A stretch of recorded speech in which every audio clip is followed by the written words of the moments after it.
Assalamualaikum warahmatullahi wabarakatuh. Bismillah, alhamdulillah, wassalatu wassalamu ala rasulillah Sayyidina wa nabiyina Muhammad ibn Abdillah wa ala alihi wa ashabihi wa mawalah. La haula wa la quwwata illa billah, amma ba'du. Yang saya hormati pengurus Majelis Taklim Istiqomah Qaulul Wahid, yang saya hormati jamaah Majelis Taklim Istiqomah Qaulul Wahid. Alhamdulillah di pagi hari ini kita melanjutkan kajian kitab Al-Hikam untuk menata hati kita, memperoleh ridha Allah, memperoleh nur dari Allah, sehingga dengan harapan langkah kita di dunia ini, langkah kita di dunia sesuai dengan jalannya, dan semoga kita diberikan keselamatan, kebahagiaan dunia sampai akhirat. Amin. Salawat serta salam semoga tetap tercurahkan pada panutan kita Nabi Muhammad SAW. Semoga kita bisa mengikuti jejak beliau lahir batin. Lahirnya kita mengikuti jejak beliau melalui syariatnya, melalui akhlak yang dicontohkannya, melalui ajaran Quran dan sunnahnya. Batin kita mengikuti beliau untuk bagaimana beliau mendekat kepada Allah Subhanahu wa taala. Pada pagi hari ini masih mereview pertemuan yang sebelumnya. La yastahkirul wirdah illa jahulun, al-waridu yujadu fid daril akhirah, wal wirdu yantawi binti wa'i hadidar. Intinya bahwa yang saya terangkan dulu bahwa kita membangun komitmen dengan Allah dengan wirid.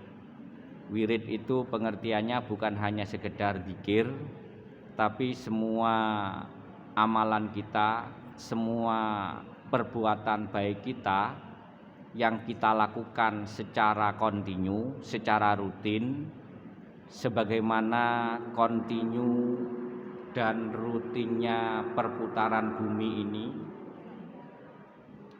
sebagaimana kontinu dan rutinnya adanya siang dan malam dan seterusnya. Inilah yang disebut dengan wirid. Entah itu berupa sholat sunnah, entah itu berupa sedekah, entah itu berupa apapun yang kita lakukan, ini semua kebaikan kita lakukan wirid. Dan ini di sini kemarin disebutkan jangan sampai kita meremehkan.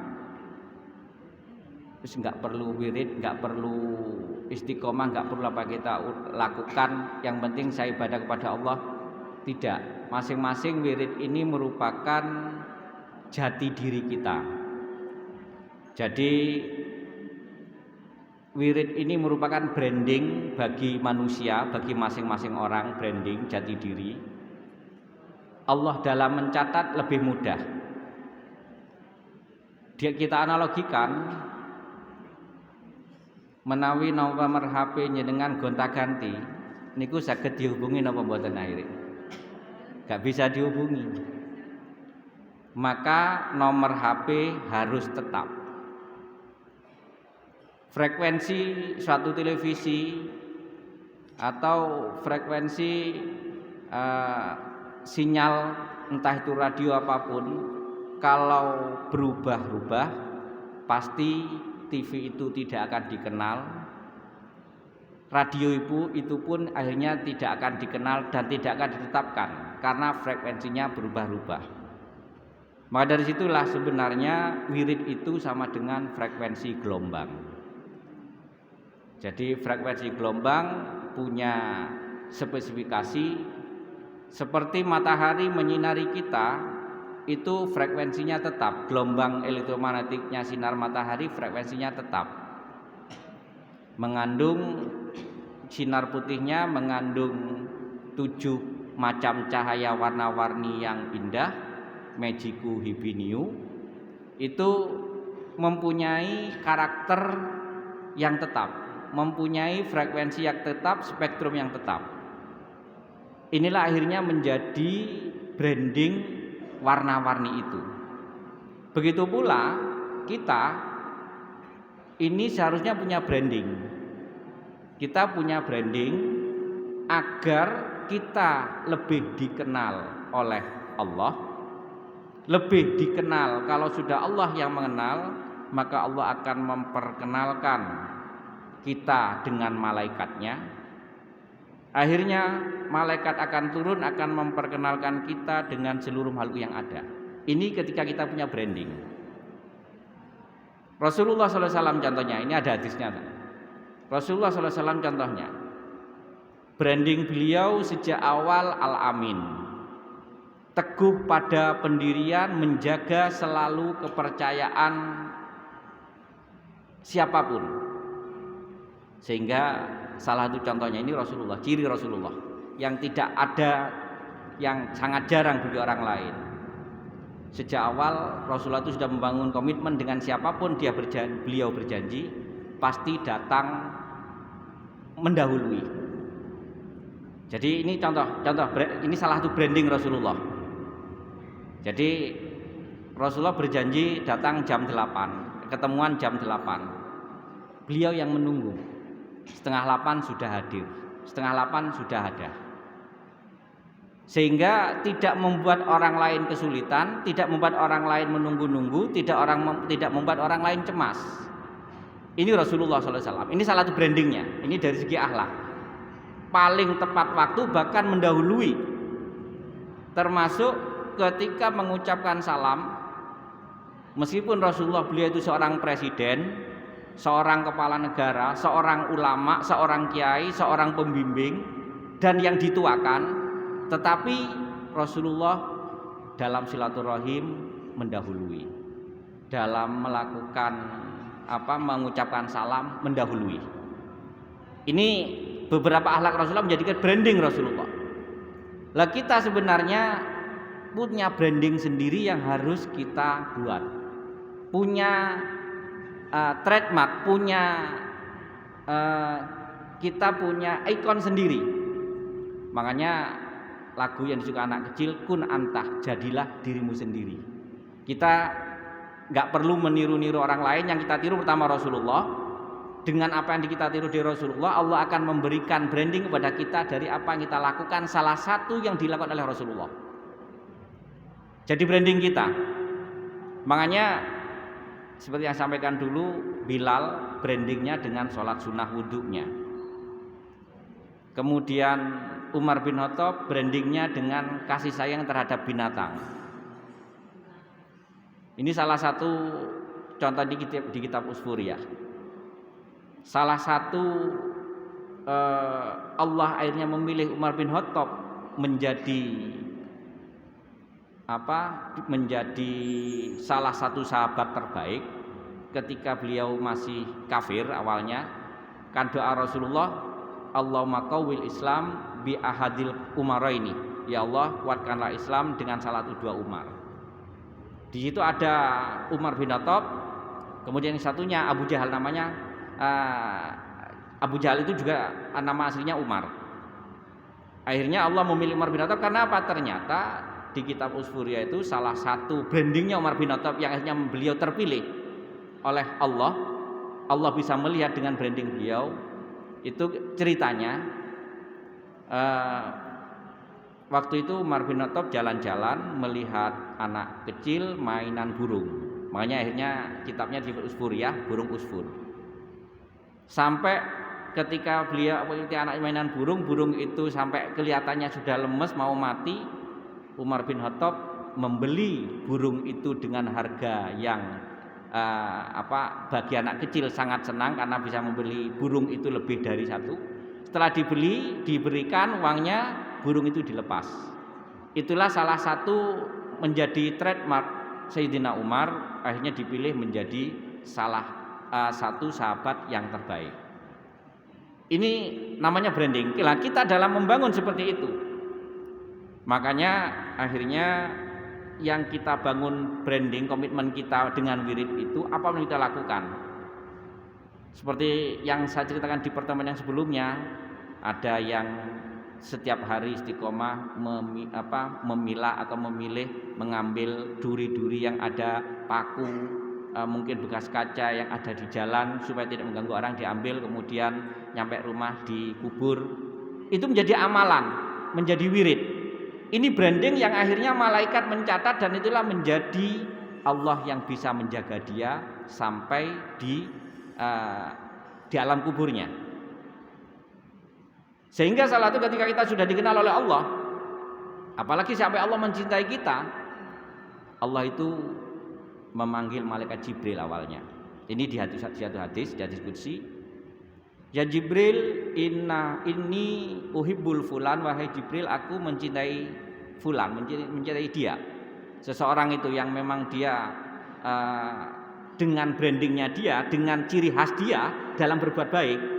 Ciri khas dia dalam berbuat baik yaitu keistiqomahan dia dalam berbuat baik, maka aku mencintai dia.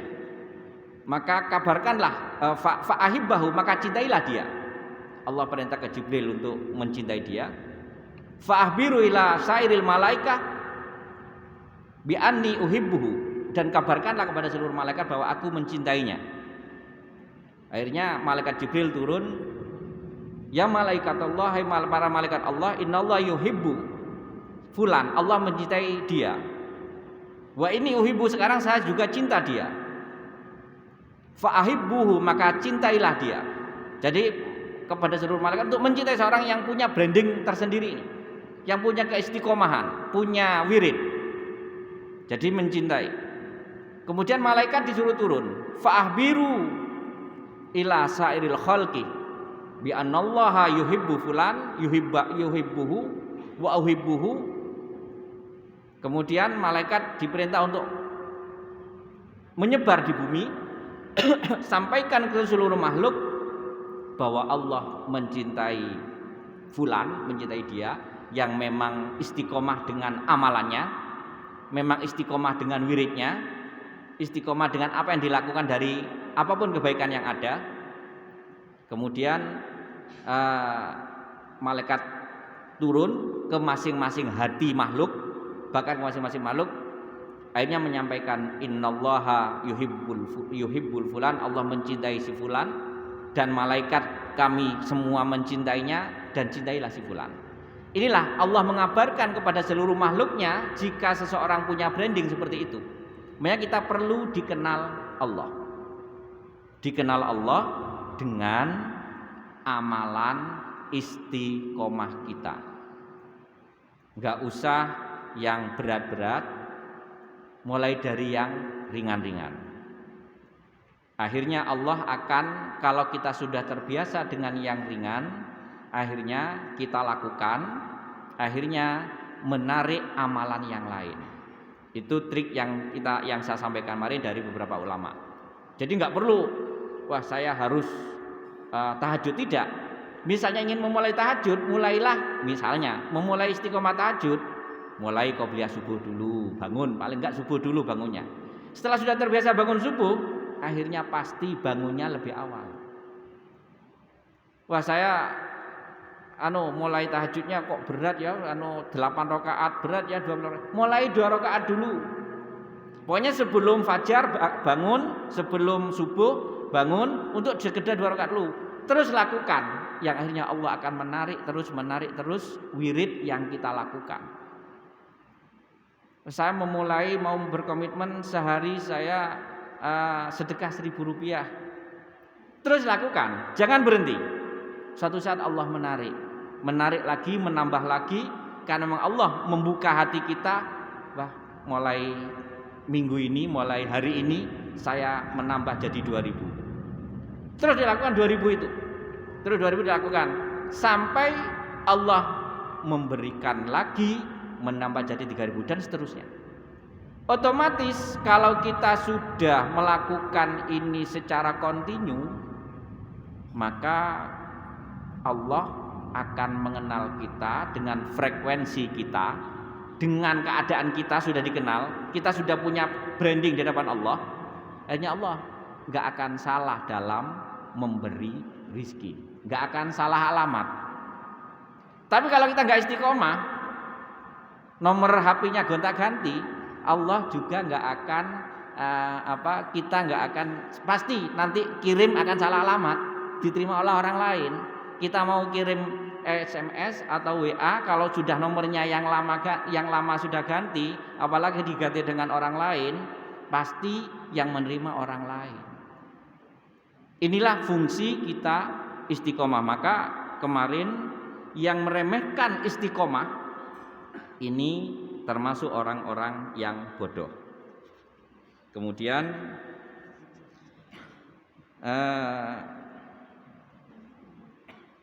wal waridu, sesuatu yang kita lakukan dari wirid itu, ma minal haqqi, yaitu sesuatu yang datang dari Allah Subhanahu wa taala lil abdi kepada hambanya, min lutfin, baik itu dari kasih sayangnya, wa karomatin, dari kemuliaan. Artinya gini, seperti tadi kita lakukan, kita mulai yang mudah bagi kita, yang mudah kita lakukan, jangan cari yang sulit-sulit, yang mudah dulu yang kita lakukan. Karena mudah itu berarti Allah memang memudahkan kita, mengirimkan sesuatu yang mudah untuk kita lakukan. Ini yang kita, berarti memang dari Allah. Jangan kita mencari-cari amalan yang berat. Akhirnya banyak orang yang melakukan amalan yang berat, akhirnya banyak yang nggak kuat. Bahkan ada yang akhirnya menjadi su'ul khotimah. Ada. Salah satu ketika kita kaji di kisah ulama Bani Israel, Barsisa, ketika saya membaca kisahnya dan dikupas oleh beberapa ulama dalam beberapa kitab, ternyata beliau ini seorang ulama yang amalannya banyak sekali, berat-berat, bahkan dikenal sampai raja saat itu mengagumi dia. Memang amalannya berat-berat. Akhirnya nggak bisa melakukan secara istiqomah. Biasanya ini kan seseorang mengamalkan punya tujuan tertentu. Jadi saya dulu waktu masih di pondok ingin mengamalkan seperti itu, tapi ternyata banyak yang akhirnya nggak bisa dilakukan. Ingin supaya bisa menghilang. Biasa waktu masih muda kan kayaknya macam-macam. Diberi wiritan. Salah satunya wiritannya ada di Al-Quran, la tudrikul absar wa huwa yudrikul absar wa huwal latiful khabir. Akhirnya nanti bisa menghilang selain baca ya latif sebanyak 35.000 setiap malam. Ya latif setiap 1.000 itu baca la tudrikul absar wa huwal latiful khabir. Sudah semalam baca seperti itu meniren sampai meniren. Wes pengen bisa menghilang. Yang hilang apanya? Hilang akhirnya ingatannya, tertidur masalahnya. Ini ya itu seperti itu. Karena apa? Karena Barsisa ternyata sama, dia melakukan amalan mencari yang berat-berat, sampai di satu riwayat sampai dia bisa, ya sebenarnya sih bukan di riwayat itu bukan sekedar metafora, memang bisa terbang, sampai raja itu menitipkan putrinya untuk diajari ilmu di situ. Akhirnya disitulah Allah setan atas izin Allah menggoda dia untuk melakukan karena salah satunya jadi melakukan hal-hal buruk, karena salah satunya adalah mencari wiritan atau zikir atau sesuatu amalan yang berat, akhirnya tidak bisa menjadi wirid, tidak bisa dilakukan secara istiqomah, tidak bisa dilakukan secara kontinu. Sehingga Aisyah sempat bertanya kepada Rasulullah, ya Rasulullah, ayyul a'mali afdalu ya Rasulullah, amal apa yang paling utama ya Rasulullah? Adwamuha wa in qalla, yang terus menerus meskipun sedikit. Kita lakukan amalan istiqomah yang ringan-ringan, kita lakukan. Inilah langkah awal kita memperoleh nama di hadapan Allah, memperoleh status di hadapan Allah. Kita kan butuhnya status sebenarnya kan hanya di hadapan Allah, butuh nama hanya di hadapan Allah.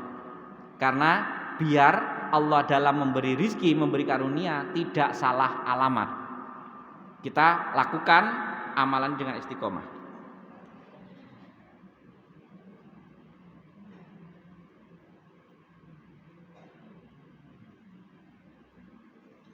Al-waridu ala kismaini, sesuatu wiritan ini yang orang dalam melakukan wirid, melakukan sesuatu yang istiqomah, ini dibagi dua. Ini penjelasannya. Ahaduhuma, yang pertama, innal wirda muhtassun bihadhihi dari la yaqau illa fiha fa huwa munqati'un binqita'iha wa fana bi fanaiha. Wirid, sesuatu yang kita lakukan secara kontinu, ini dibagi dua. Yang pertama adalah wirid yang kita peroleh hasilnya hanya di dunia. Di dunia juga butuh wirid, namanya kalau di dunia namanya butuh profesionalitas, kemudian butuh kemampuan sesuai dengan kompetensinya. Yang ini kita lakukan secara kontinu. Thomas Alva Edison, ini bagian dari wirid. Thomas Alva Edison sampai menjadi penemu dan menjadi orang besar di dunia.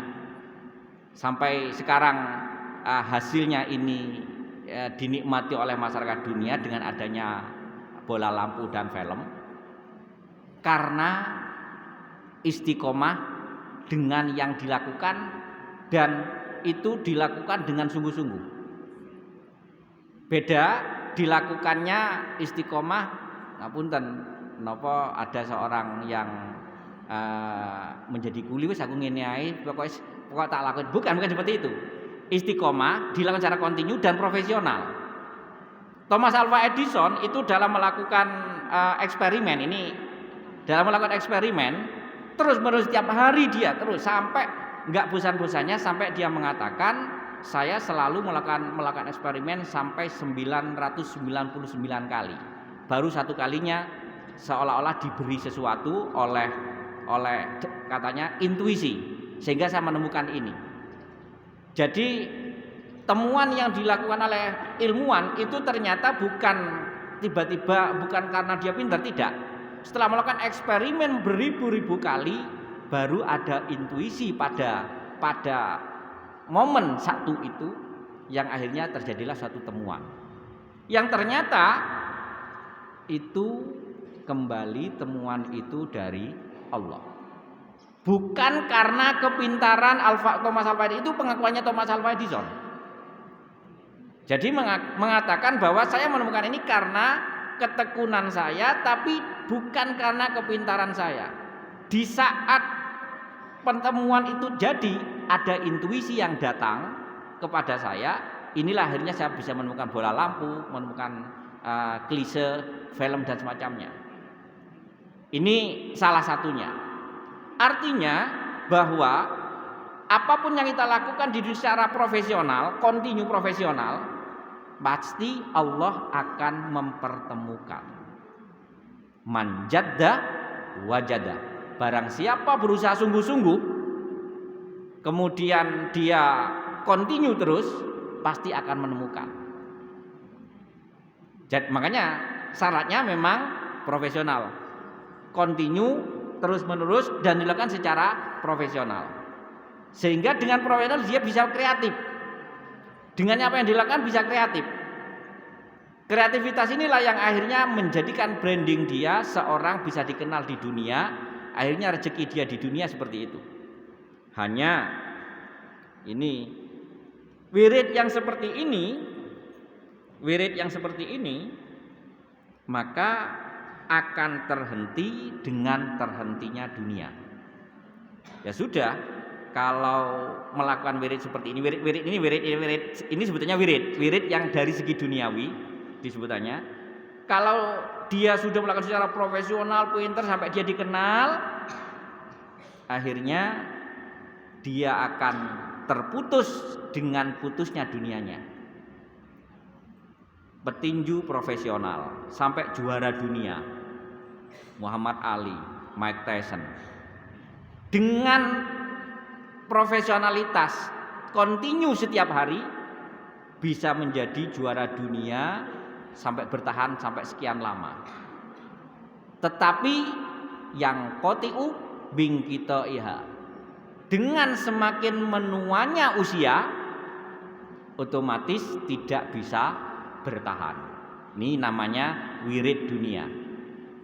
Jadi wirid dunia kita akan terputus dengan putusnya dunia. Begitu pula seorang pesepak bola, karena bukan hanya skill, karena memang kontinu dan profesional, akhirnya bisa menjadi pesepak bola hebat di dunia. Pele, Maradona, Messi. Ini semua karena kontinu dan dilakukan secara profesional, akhirnya dikenal. Biaya apapun, bondo napa mawon termasuk bondo dengkul. Nah, bondo dengkul asal dilakukan secara profesional, kontinu, berhasil. Siapa pelari internasional dari mana? Dari Ethiopia, dari Addis Ababa itu. Kan hanya gara-gara kontinu lari naik turun gunung, akhirnya menjadi juara maraton sampai berkali-kali. Gara-gara modal dengkul sampai punya modal miliaran. Modal dengkul. Tapi dengkul yang dilakukan secara wirid dunia. Tetapi dengan terputusnya dunia, usia mulai menua, otomatis dengkulnya nggak kuat, terputus juga. Nah ini begitu pula yang lain-lainnya, profesionalitas sebutannya. Nah, oleh karena itu dalam kita melakukan wirid istiqomah, maka yang kedua ini,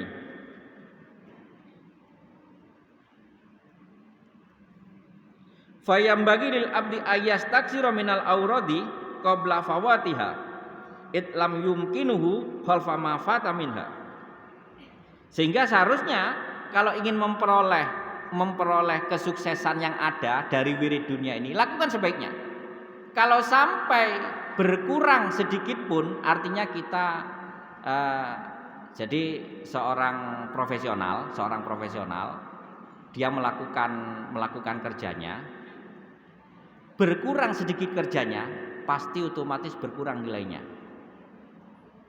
Jadi ceritanya kekalahannya Mike Tyson itu gara-gara sudah mulai lengah, karena apa? Karena dia sudah menjadi juara dunia, merasa nggak ada yang terkalahkan, akhirnya latihannya dikurangi, malah dalam tanda kutip dia waktu itu belum masuk Islam, main perempuan, akhirnya kalahnya di situ, profesionalisnya berkurang. Makanya di sini disebutkan seharusnya seseorang untuk memperoleh nama, memperoleh status, dia dikenal bisa berprestasi, terus melakukan wiridnya tersebut tanpa berhenti sebelum dia kehilangan kesempatan. It la yumkinu khalfun mafata minha, karena setelah kehilangan kesempatan tidak ada gantinya ketika seorang itu kehilangan kesempatan dari wirid yang dilakukannya. Ini urusan dunia. Wasani yang kedua, annal wirda huwa haqqun lil haqqi minka wal waridu huwa hadduka minhu wa qiyamuka bihuquqihi alaika uliya wa ulika bil ubudiyati min talabi hududika wa wuqufika ma'aha. Yang kedua, wirid yang Allah turunkan kepada kita berupa syariat, amalan yang dicontohkan oleh Rasulullah SAW, yang kita terima melalui ulama, yang kita terima melalui guru-guru kita. Ini wirid yang kedua, memang Allah yang turunkan. Jadi kalau yang ini tujuannya apa? Setelah kita memperoleh amalan, memperoleh ilmu dari Allah melalui Rasul dan ulama-ulama yang pewarisnya, kita lakukan. Sehingga di sini hadduka minhu wa qiyamuka bihuquqi. Kitab ini, wirid yang sudah diturunkan Allah melalui Rasulullah dan melalui ulama, ini merupakan hak kita untuk memilih.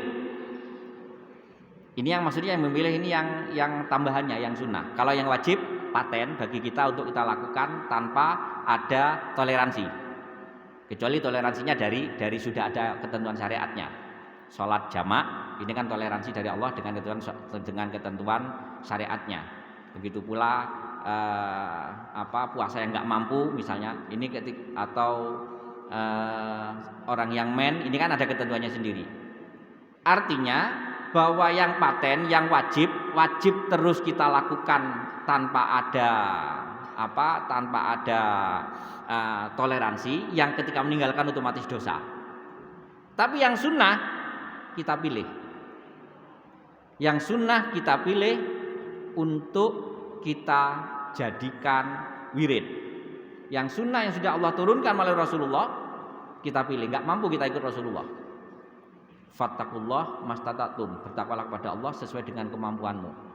Rasulullah bersabda, wa ma nahaitukum anhu fantahu, yang aku cegah, yang aku larang, jauhilah semua. Tapi wa ma ataitukum anhu fa'tu mastata'tum, tapi apa yang aku bawa, hal-hal sunnah, apa yang aku bawa untuk kalian, fa'tu mastata'tum, lakukanlah sesuai dengan kemampuan kalian. Ini wirid yang kedua, artinya contoh yang dibawa Rasulullah kita ambil yang kita mampu. Amalan sunnah yang di Rasulullah kita ambil yang kita mampu dulu. Lakukan secara kontinu. Sehingga di sini disebutkan wa huwa hadduka minhu wa qiyamuka bihuquqihi alaika. Setelah kita memperoleh amalan tersebut, memperoleh amalan, kita pilih mana yang enak, yang mudah kita lakukan, mana yang paling ringan kita lakukan dulu. Tapi dengan melakukannya qiyamuka bihuquqihi sebagai bentuk komitmen menegakkan yang kita pilih itu untuk Allah. Jadi misalnya tadi kalau Bilal sholat sunnah wudhu, Allah sudah menurunkan sholat sunnah wudhu contohnya kepada Bilal. Bilal membangun komitmen karena ini ringan. Niru Rasulullah nggak mampu, semua nggak mampu. Saya mampunya ini. Habis wudhu saya sholat sunnah, habis wudhu saya sholat sunnah.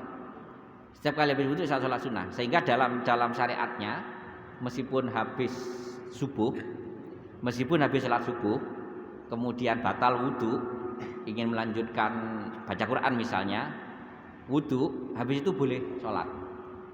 Karena sholat sunnah yang ada penyebab, ini boleh dilakukan. Termasuk habis sholat asar kan nggak boleh sholat sunnah lainnya. Tapi kalau habis wudhu, habis itu karena ada penyebabnya wudhu, maka disitulah kita sholat sunnah. Asal memang istiqomah di sini syaratnya. Nah ini berarti Allah sudah menurunkan kepada kita salah satunya amalan yang ringan menurut kita, tapi harus kita tegakkan. Ringan tapi harus ditegakkan. Namanya ditegakkan berarti kita komitmen. Pokoknya saya tidak boleh tidak harus melaksanakan ini dalam keadaan apapun. Kalau difikir Rasulullah itu ya di beberapa, kalau yang tidak pernah tinggalkan Rasulullah, sholat witir, sholat qobliyah subuh, sama sekali Rasulullah dalam keadaan sakit apapun tidak pernah ditinggalkan Rasulullah. Kemudian sholat qobliyah duhur. Ini beberapa sholat sunnah muakkad yang tidak pernah tinggal Rasulullah.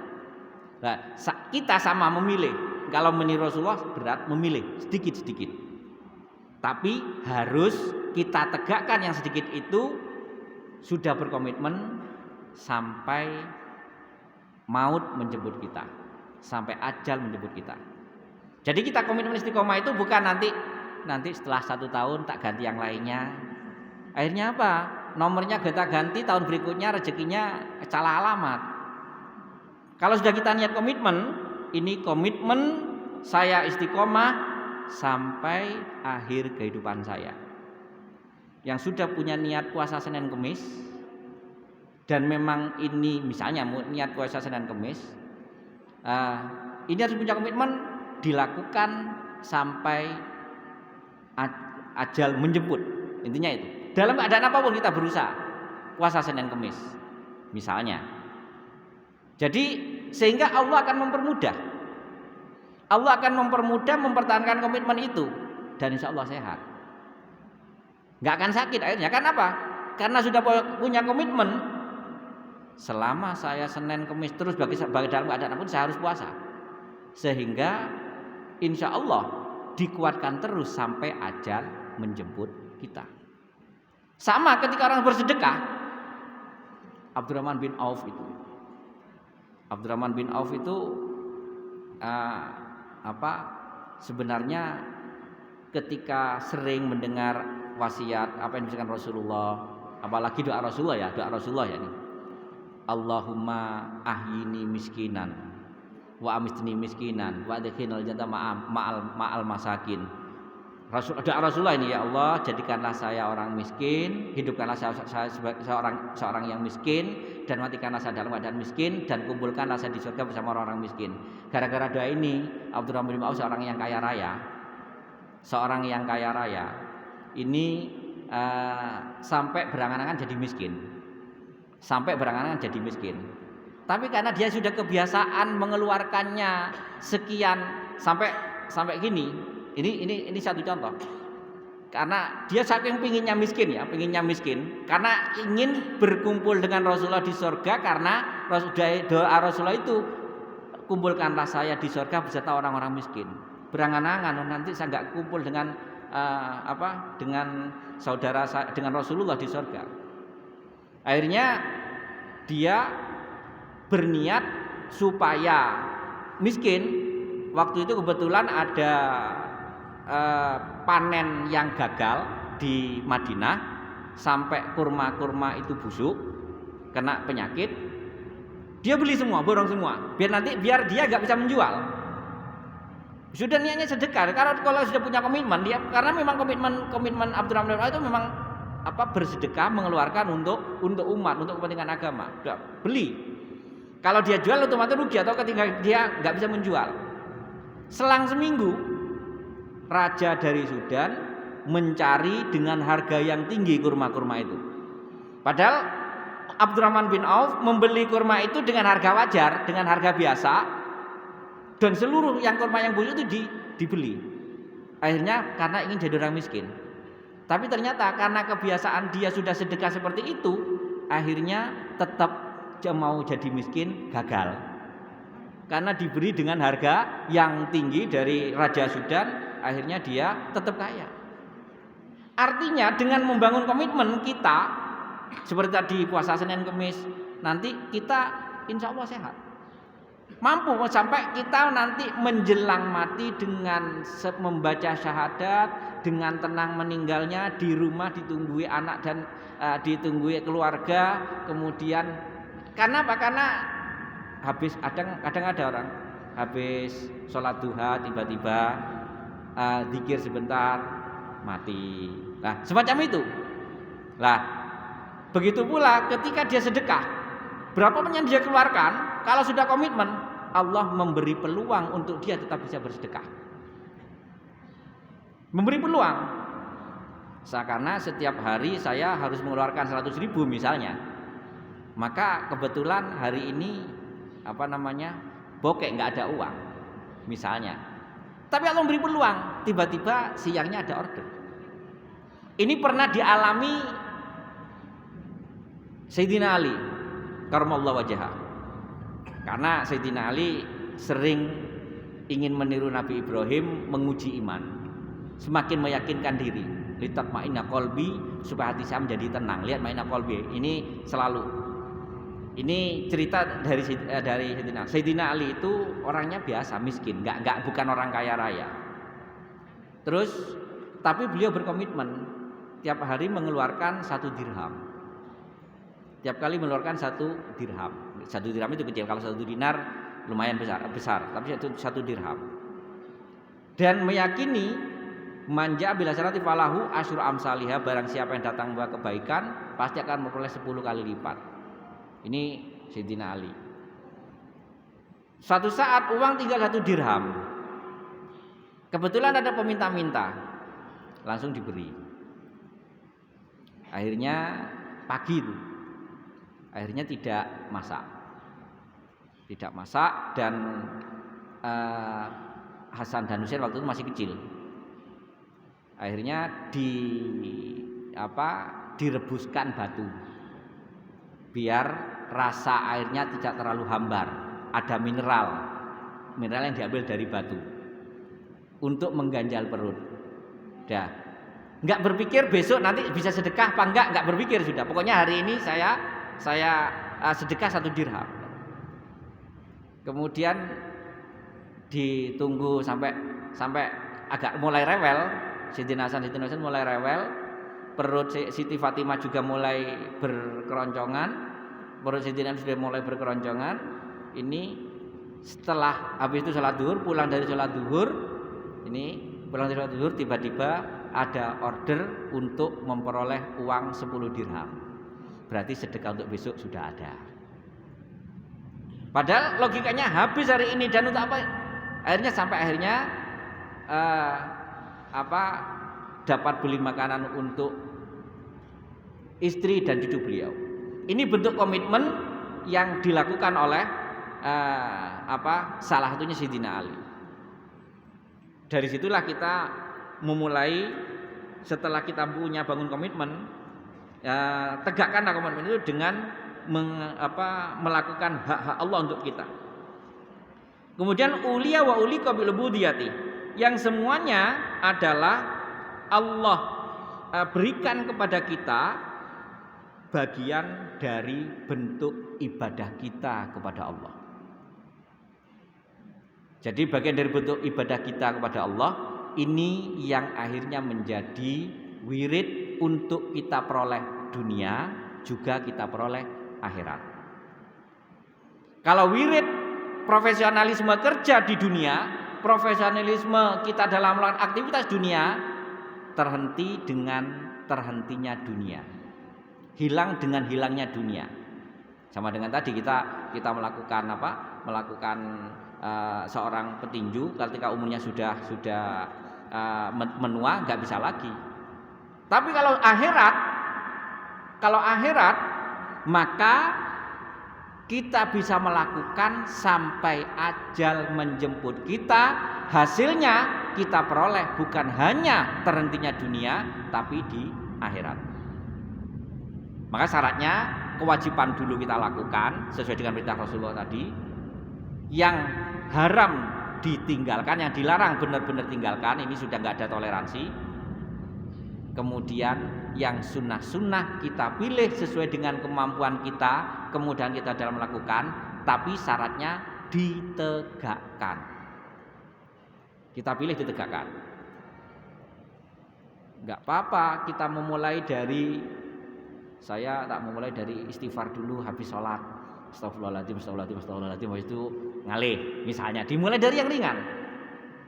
Besok akhirnya pada seminggu atau sebulan masalah iritan istighfar tok, muncul pasti keinginan untuk lanjut. Wah, habis itu tambahin la ilaha illallah la syarika lahul mulku wa lahu ala kulli qadir. Sudah dapat tambahan lagi 2. Otomatis ketika setelah 1 bulan dilaksanakan, masanya segitu. Suatu saat tambah lagi dan seterusnya. Akhirnya di akhir kehidupan kita, itulah kita memperoleh amalan yang tetap kita jaga sepanjang kehidupan kita. Karena al-umuru bi khawatimiha, semua perkara ini dihitung dari yang terakhir. Yang terakhir diperoleh dari kebiasaan kita yang disebutkan di surah Al-Ibrahim bil qaulis sabit, yaitu dengan ucapan, pernyataan, amalan yang tetap. Untuk peroleh itu, akhirnya kita bisa lakukan dimulai dari yang terkecil, yang mudah, dengan komitmen terus kita jaga. Akhirnya kalau udah kebiasaan seperti itu, akhirnya ketika di alam barzah otomatis. Jadi ketika meninggal nggak usah bawa kerpean. Wah, nanti minta tolong ke Mudin, Pak Mudin tuliskan apa yang ditanyakan dalam kubur. Wis nggak pakai tulisan Latin, nggak bisa bahasa Arab, pakai tulisan Latin. Man robbuka ditulis, jawabannya ini. Man nabiyuka jawabannya ini. Setelah diberi kerpean, wis ditaruhkan di kain kafan ketika sudah dalam kubur. Dalam kubur ditanya malaikat sudah lupa kerpeane, sudah nggak bisa moco sudah. Iya, kita nggak bisa baca sudah. Tetapi kalau sudah qauli sabit sebutannya, kita terbiasa mengatakan, terbiasa melakukan, maka ketika oleh malaikat yang awalnya itu garang, malaikat Mungkar Nakir datang awal itu sudah garang sekali. Tetapi ketika seorang yang beriman melakukan keistiqomahan, itu sama dengan orang latah. Kalau kita sudah istiqomah, yang kita lakukan sudah istiqomah, sehingga dibentak sama malaikat Mungkar Nakir dengan bentakan yang menakutkan. Pasti Allah jawabannya. Dibentak kaget. Kalau sudah kebiasaan Allah. Tapi kalau sudah kebiasaannya yang jelek-jelek, dibentak kaget, putul. Atau bahkan sudah nggak berpikir, tapi ketika dibentak dengan bentakan yang ketika sudah terbiasa, otomatis menjawab. Ini otomatis menjawab. Sebenarnya kita sendiri pun kita belajar dari kita ketika kita lahir. Ketika kita lahir itu saat di alam kandungan di surah Al-A'raf kan disebutkan wa qada rabbuka mim bani adama min duhurihim dzurriyyatahum fa asyhadum alaihim. Alastu birabbikum qalu bala syahidna. Allah telah menentukan di kita, maksudnya dari keturunan Adam di kita, ketika di dalam rahim, di dalam kandungan, Allah sudah memberikan ajaran kepada kita syahadat. Alastu birabbikum, tidakkah aku ini Tuhanmu? Kita di dalam kandungan itu menjawab qalu bala syahidna. Kita menjawab, benar ya Allah, saya bersaksi bahwa tiada Tuhan selain Engkau, selain Allah, dan saya bersaksi bahwa Nabi Muhammad utusan Allah. Kita dalam kandungan sebenarnya sudah bersyahadat. Dalam kandungan sudah bersyahadat. Siapapun itu, termasuk anak yang tidak jelas asalnya, maksudnya termasuk anak yang orang kafir, itu siapapun, karena disebutkan di surat Al-A'raf itu mimbani adamah min dzurriyyah. Keturunan Adam semuanya dalam bentuk manusia ini pasti sudah diajari syahadat. Tapi kenapa setelah keluar penyesuaiannya kok sulit, sudah lupa? Karena berubah alam, otomatis kita sudah nggak bisa. Dulu alam awalnya dalam kandungan pinter, sudah mengenal syahadat, setelah keluar nggak bisa. Karena ada perubahan alam, penyesuaian sendiri, sehingga kebiasaan bapak ibu yang sedang hamil, itu juga akhirnya akan memberikan pengaruh kepada anak yang sebenarnya sudah pinter. Janin sebenarnya sudah pinter tentang tauhid, sudah bersyahadat, maka kebiasaannya akhirnya menjadi luntur gara-gara kebiasaan bapak ibu yang salah.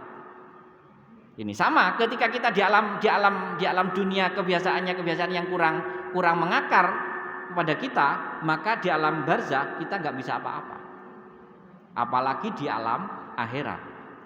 Tapi kalau sudah kita terbiasa istiqomah, maka kita akan memperolehnya kelak juga dengan otomatis. Termasuk dalam kita menerima amal, kelak menerima buku kita di yaumul hisab. Faman utiya kitabahu biyaminihi. Disebutkan dalam Al-Quran itu didatangkan bukunya di tangan kanan. Ini menjadi otomatis, bukan kita ingin langsung dengan tangan kanan, nggak bisa. Tapi kalau orangnya memang nggak bisa nggak bisa di dunianya sudah nggak ada kebiasaan untuk berbuat baik, tangan kanan mau memegang nggak bisa, akhirnya tangan kiri yang mengambil. Disebutkan faman utiya, didatangkan. Faman utiya kitabahu biyamini, bisimali, barang siapa yang datang yang diberikan kitabnya, catatannya dengan tangan kiri, otomatis itu. Oleh karena itu istiqomah, wirid yang kita bangun, keistiqomahan yang kita bangun dari yang ringan-ringan inilah yang akhirnya mengantarkan kita untuk otomatis kelak memperoleh catatan di alam di yaumul hisab dengan tangan kanan, di alam barzakh otomatis kita dapat menjawab dengan mudah, otomatis, nggak bisa dipelajari, tidak bisa diapa-apakan, otomatis. Ini kita mulai dari yang ringan-ringan. Kita mulai dari pilihan kita, keistiqomahan dari karena apa? Kalau yang ringan yang kita lakukan, ini ada hikmahnya juga. Jauh dari riya. Kalau yang ringan kita lakukan dengan istiqomah, jauh dari riya. Tapi kalau yang berat, sholat duha, kategori berat. Akhirnya apa? Karena memang kebiasaan sholat duha misalnya kategori berat, akhirnya terpaksa di sini sholat duha. Ketika sholat duha di sini sudah hati bergoyang. Makanya kita pilih amalan yang kita istiqomah yang ringan saja. Kalau dari ringan sudah keikhlasan akan muncul, penyakit riya akan hilang. Gara-garanya kita kan memilih yang berat-berat. Akhirnya kalau sudah memilih yang berat-berat, makanya kan sedekah nggak apa-apa, sedekah ringan-ringan. Kalau sudah nanti kita bisa menata lebih berat, tapi kita bisa ikhlas, itu karunia Allah. Tapi kalau sudah diawali dengan berat, wah saya mau zakat, mau sedekah 5 miliar, ngundang wartawan, ngundang wartawan dan semacamnya. Itu kalau kita lakukan yang berat-berat. Oleh karena itu, ibu-ibu jamaah yang berbahagia, marilah kita dengan memohon kepada Allah, semoga yang ringan-ringan yang dari Rasulullah contohnya dapat kita lakukan dengan mudah. Dan sampai Allah mengingatkan lagi, la innallaha la yastahi ayadriba masalamma ba'udatan fama faqaha. Allah itu tidak malu memberikan perumpamaan di Al-Qur'an, perumpamaan nyamuk dan semacamnya, lalat dan semacamnya. Artinya Allah aja enggak malu memberikan perumpamaan yang hal-hal yang ringan-ringan. Allah enggak malu. Oleh karena itu kita melakukan hal yang ringan-ringan di hadapan Allah, jangan malu. Karena itu yang akan menjadi pemberat timbangan kita. Salah satunya kan tasbih itu kalimatani khafifatani alal lisan, 2 kalimat yaitu yang ringan kita baca, wasaqilatani alal mizan, dan berat untuk timbangan, wahabibatani, dan dicintai keduanya ini ilar rahman, dicintai kepada Allah, untuk bercinta kepada Allah, yaitu subhanallah wa bihamdihi subhanallahil azim. Ini kan amalan ringan, gak terasa kita subhanallah bihamdihi subhanallahil azim, gak ada yang tahu. Ini salah satunya. Ya kita gak, yang pas bagi kita bisa pilih sendiri. Ini sehingga kita dapat melakukan dengan ikhlas, melakukan dengan istiqomah. Semoga Allah memberikan kita hidayah dan menjaga apa yang telah kita ketahui sedikit-sedikit. Kurang lebihnya saya mohon maaf. Wabillahi taufiq wal hidayah.